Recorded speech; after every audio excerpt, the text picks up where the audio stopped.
Raccoon sat in front of a laptop at 3 in the morning, eyes bloodshot, watching a stock ticker flash red. Again. For the 5th time this month, Raccoon had picked the wrong stock. The portfolio was bleeding. Every article Raccoon read promised the secret, the edge, the next big winner. Yet Raccoon kept losing. That night, exhausted and frustrated, Raccoon stumbled onto something different. Not a hot stock tip, not a guru's prediction, just a simple idea. Own everything. Own it cheaply and stop trying to be clever. Raccoon had no idea this moment would change everything.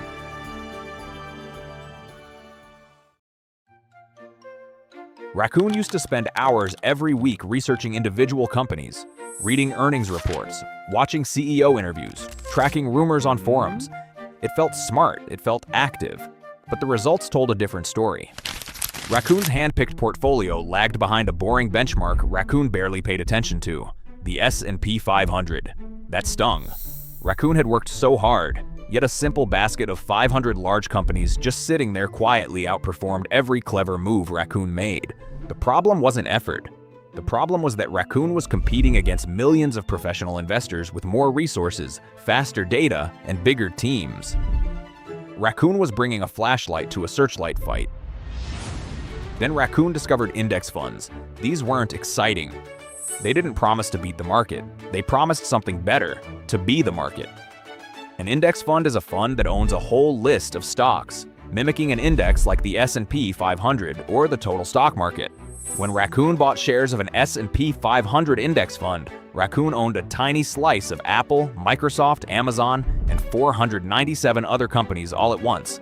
No guessing, no picking, just broad, instant diversification. The expense ratio, the annual fee for owning the fund, was microscopic, sometimes just 0.03%.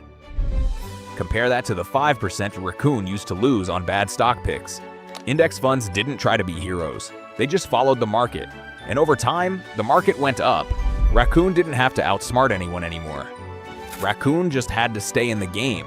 That realization was Raccoon's first breakthrough. Winning wasn't about being the smartest. It was about not losing to your own mistakes. Raccoon learned there wasn't just one kind of index fund. There were flavors. Each served a purpose. The first flavor Raccoon explored was the S&P 500 Index Fund. This fund tracked the 500 biggest companies in America. It was the classic, the benchmark everyone talked about. When someone said the market was up, they usually meant the S&P 500 was up.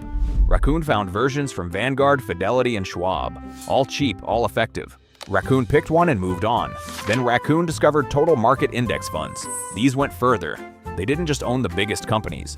They owned big, medium, and small companies. Thousands of them. The total stock market fund gave Raccoon exposure to the entire US economy. It was even more diversified than the S&P 500. Raccoon liked that. More coverage. Same low cost. The third flavor surprised Raccoon. Bond funds. Bonds aren't stocks. They're loans. When Raccoon bought a bond fund, Raccoon was lending money to governments or corporations, and they paid Raccoon interest. Bonds didn't grow as fast as stocks, but they didn't fall as hard either. They were the stabilizer, the shock absorber. Raccoon allocated a slice of the portfolio to a total bond market index fund. It felt boring. That was the point. Finally, Raccoon looked beyond US borders. International index funds owned companies in Europe, Asia, emerging markets. Raccoon didn't know which country would boom next, so Raccoon owned a little of all of them. Vanguard's Total International Stock Index Fund made that easy. Now Raccoon's portfolio had 4 pieces: US big companies, US total market, bonds, and international stocks. Each piece did a different job. Together, they covered the whole investing world. Raccoon didn't need to pick winners anymore. Raccoon owned the whole playing field.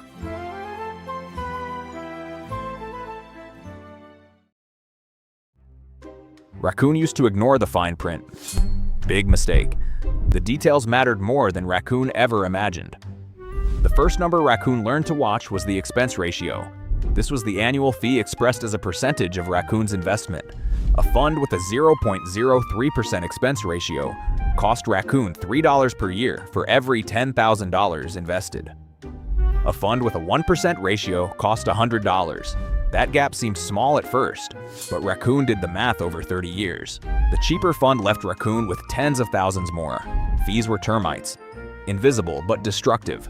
Raccoon now refused to buy any fund with an expense ratio above 0.2% unless there was a very good reason. Vanguard, Fidelity, and Schwab all offered funds near zero. Raccoon stuck with those. The second number was trickier. Passive versus active. Passive funds, like index funds, didn't try to beat the market. They just tracked it. Active funds paid managers to pick stocks and try to win. Those managers charged more, much more. Raccoon checked the data. Over 10 years, more than 80% of active fund managers failed to beat their passive benchmarks after fees. Raccoon was paying extra to lose. That was the end of active funds for Raccoon. Then Raccoon learned about automatic portfolio rebalancing.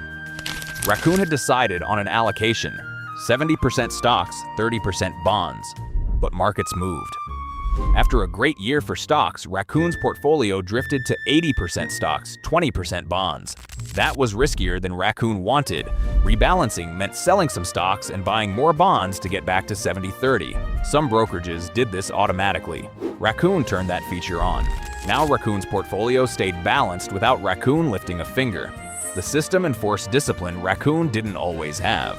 Finally, Raccoon looked at historical returns. The S&P 500 had averaged about 10% annual returns over the long term. Some years it soared, some years it crashed, but over decades it climbed. Raccoon stopped worrying about this year and started thinking about the next 30. The numbers didn't lie. They whispered a simple truth. Stay cheap, stay diversified, stay patient. Raccoon had the theory down. Now came the practical part. Actually opening a brokerage account and buying the funds. Raccoon felt intimidated at first. The jargon, the forms, the fear of clicking the wrong button and losing everything. But Raccoon took it step by step. First, Raccoon chose a broker. The big three were Vanguard, Fidelity, and Schwab. All three offered excellent low-cost index funds, zero commission trading on stocks and ETFs, and solid customer service. Raccoon picked Fidelity because the app interface looked clean, but honestly, any of the three would have worked. Raccoon went to Fidelity's website and clicked open an account. The site asked for basic information: name, address, social security number, employment. Raccoon filled it out. Then came the account type decision. Raccoon wanted to invest for retirement, so Raccoon opened a Roth IRA. Money going into a Roth IRA was taxed now, but all the growth and withdrawals in retirement would be tax-free. That sounded good to Raccoon. Younger Raccoons often chose Roth. Older Raccoons sometimes chose traditional IRAs for the upfront tax deduction. Raccoon made the choice and moved on. Within 10 minutes, the account was open. Raccoon linked a bank account and transferred $500 as a starting investment. The money arrived in 2 business days.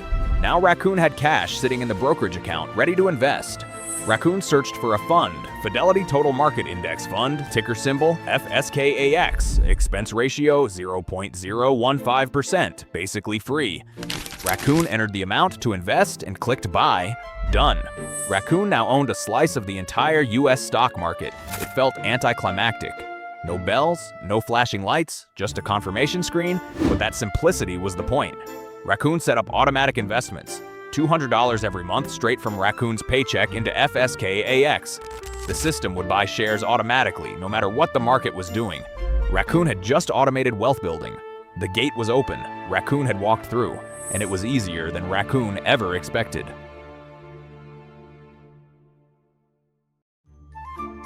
Raccoon's automatic investment plan had a name: dollar cost averaging. Every month, Raccoon bought shares, no matter the price. When the market was high, Raccoon's $200 bought fewer shares. When the market crashed, that same $200 bought more shares. Raccoon wasn't trying to time the market. Raccoon was letting time smooth out the volatility. This strategy removed emotion from the equation. Raccoon didn't have to guess when to buy. The system bought automatically. Some months felt scary. The market dropped 15% and news headlines screamed panic. Raccoon's account balance fell. Raccoon's instinct was to stop, to sell, to hide. But Raccoon remembered the plan. The automatic purchase went through that month just like every other month. Raccoon bought shares on sale. 6 months later, the market recovered. Those shares Raccoon bought during the crash were now worth much more. Raccoon had been rewarded for not panicking. Dollar cost averaging was Raccoon's emotional guardrail. Then Raccoon thought about time horizon. Raccoon wasn't retiring for 30 years. That meant Raccoon could afford to ride out multiple crashes and recoveries. The market's short-term noise didn't matter. Raccoon's time horizon was long enough to let compounding do the heavy lifting. Raccoon built a simple portfolio based on risk tolerance. Younger Raccoon, with decades ahead, held 90% stocks and 10% bonds. Aggressive, but time was on Raccoon's side. As Raccoon got older, the plan was to shift gradually toward more bonds. Lower growth, but lower risk. By retirement, Raccoon might hold 50% stocks, 50% bonds. The glide path was clear. Raccoon also learned the magic of compounding. The returns Raccoon earned started earning their own returns. A 10% gain on $10,000 was $1,000. But next year, that 10% applied to $11,000. The snowball grew faster every year. Raccoon didn't need to get rich quick. Raccoon just needed to stay consistent and let decades multiply the money. The rhythm wasn't exciting. It was steady, automatic, boring. And that boring rhythm was building Raccoon's wealth silently in the background.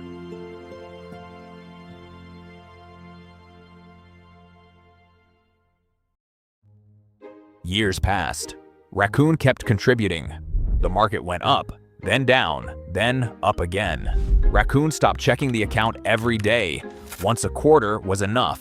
The balance grew larger than Raccoon ever imagined, not because Raccoon was brilliant, but because Raccoon stayed in the game.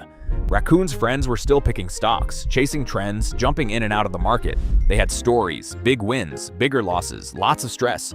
Raccoon just had a graph that sloped gently upward. Raccoon's portfolio now held 4 funds: a total U.S. stock market index fund for broad domestic exposure, an S&P 500 fund for large cap stability, a total international stock index fund for global diversification, and a total bond market index fund for balance. The allocation was 70% U.S. stocks, 20% international stocks, 10% bonds. Simple, diversified, aligned with Raccoon's risk tolerance and time horizon. Raccoon had enabled automatic rebalancing, so when one fund grew too large, the brokerage sold a bit and bought more of the others. The system kept Raccoon disciplined. Raccoon never had to time the market, never had to predict the next crash or boom. Raccoon just owned a piece of global economic growth and let it compound. The best part? Raccoon barely thought about it anymore. The account ran on autopilot. Every month, $200 flowed in. Every quarter, dividends reinvested automatically. Every year, the balance climbed. Raccoon had freed up mental energy for other things: work, hobbies, relationships, life. The portfolio quietly did its job in the background. Raccoon had learned the most important lesson. Investing doesn't have to be complicated. You don't need to pick the next Amazon. You don't need to outsmart Wall Street. You just need to own low-cost index funds, contribute consistently, stay diversified, and ignore the noise. Decades would take care of the rest. Raccoon finally understood. The long game wasn't about being clever. It was about being consistent. And consistency, it turned out, was Raccoon's superpower.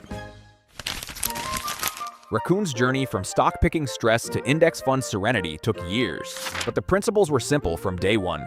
Own everything. Keep costs low, stay consistent, tune out the noise. You don't need to be a genius, you just need to start, stay patient, and let compounding work its quiet magic. If this helped you, subscribe and let Raccoon guide you through more money lessons. Your future self will thank you.